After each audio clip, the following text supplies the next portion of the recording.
చెప్పమ్మా అనుష. సార్ మా అమ్మాయికి 9 years అప్పుడే థైరాయిడ్ వచ్చిందండి. ఓకే. ఇప్పుడు 16 సంవత్సరాలు వచ్చినాయి, అయినా వాడుతానే ఉన్నాము.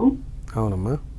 ఫ్యూచర్ లో ఏమన్నా ఇబ్బంది వస్తుందా ఏంటా అని అర్థం కావట్లేదు సార్ మ్యారేజ్ తర్వాత. నెలసరి మొదలైందమ్మా అమ్మాయికి? ఏంటి సార్? నెలసరి వస్తుందా ప్రతి నెల? అంటే 2 నెలలకు ఒకసారి వస్తుంది సార్. మనకు అక్కడ తేడా ఉన్నట్టే కదమ్మా అది. అదే అర్థం కావట్లేదు సార్, నాకు భయం బేసిక్ వేస్తుంది. టాబ్లెట్ పవర్ ఎంత వాడుతున్నావమ్మా? 100 పవర్ సార్. 100 పవర్ అంటే ఎక్కువగా ఉన్నట్టమ్మా. తనని ఇమ్మీడియట్గా, ఎందుకంటే ఇప్పుడు తన గ్రోత్ ఫేజ్లో ఉంది. మీరు చేసిన తప్పు ఏంటంటే ఎప్పుడైతే 7 yearsకి మీకు థైరాయిడ్ అని తెలిసిన తర్వాత ఏదైతే మనం వేరే సిస్టమ్ మెడిసిన్ ఏదైతే వాడుతున్నామో అది లైఫ్ టైం వాడడానికి ఇచ్చింది.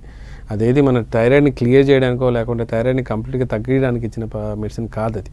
సో మీకు అది తెలుసుకుని ఉంటే బాగుండేది.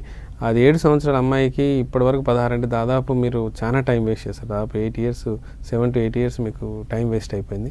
ఇప్పుడు తను గ్రోత్ ఫేజ్లో ఉంది, అంటే తను ఎదుగుదల స్టేజ్లో ఉంది కాబట్టి థైరాయిడ్ ఒరిజినల్గా 100% వర్క్ చేయడం చాలా అవసరం. సో ఇమ్మీడియట్గా మీరు హోమియోపతి డాక్టర్ని ట్రీట్మెంట్ కన్సల్ట్ చేయండి, ట్రీట్మెంట్ మొదలెట్టండి. ఆ తర్వాత మీరు గమనించండి మెన్సెస్ స్ట్రైక్లు ఇమ్మీడియట్గా 25 రోజులకు రావటం, మళ్ళీ హెయిర్ కానీ ఫేస్లో కలర్ కానీ తన యాక్టివిటీస్లో కానీ. మీ అమ్మాయి విషయంలో మీరు గమనించుంటే స్కూల్కి వెళ్ళి రాగానే బ్యాగ్ పడేసి పడుకోవటం కానీ, నీరసం కానీ, నిస్సత్తువ కానీ ఉండట్టు ఎక్కువగా ఉంటుంది.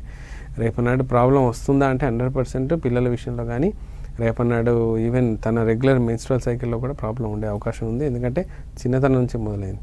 90% ఈ కేసెస్ ఆటోఇమ్యూన్ డిసార్డర్ వల్లే ఉంటాయి. అంటే లోపల బాడీయే థైరాయిడ్ను డ్యామేజ్ చేస్తూ ఉంటుంది. కాబట్టి దీంట్లో మాత్రం ఖచ్చితమైన ట్రీట్మెంట్ మొదలెట్టి ఒక 6 months to 10 months లోపల మీరు ప్రాపర్గా వాడుకున్నట్లయితే మాత్రం థైరాయిడ్ కంప్లీట్గా క్లియర్ అయ్యే అవకాశాలు 90% ఉన్నాయండి.